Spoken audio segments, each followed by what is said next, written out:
adoptoj një fermer. E kupton? Do me thonë, ka njerëz plot në fshat që kanë vështirësi për gjetë treg për ushqimin, nuk punojnë sepse nuk kanë ku ta shesin. To një fermer, gjej një fermer dhe thuj një gjë, vlla, unë du qumësht, du vezë, du perime prej teje. Na lekët, jo po s'kam lopë, na lekët, ta blej unë lopën, edhe boje kontratën me te që edhe ai të ketë interes, edhe ai të shpenzoj për ta marrë lopën. Nuk diskutohet.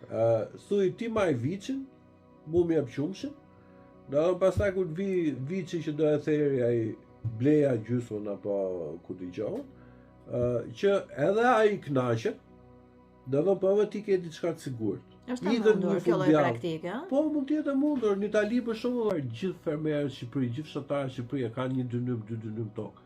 Me 1 dynym, 2 dynym tokë, ushqen rahat 2 familje, 3 familje, do të thonë ushqen rahat. Tash edhe unë që jetoj në fshat dhe që kam 5 hektar toka që i punoj etj, nuk e bëj dot 100% gjonave vet, e kupton?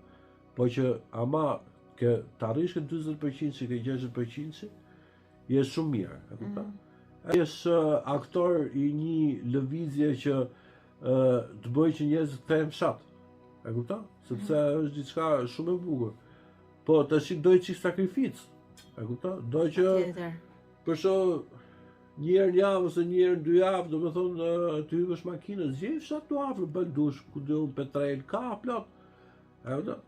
Një moj atë zotërin atje të blej 20 pula, blej lop.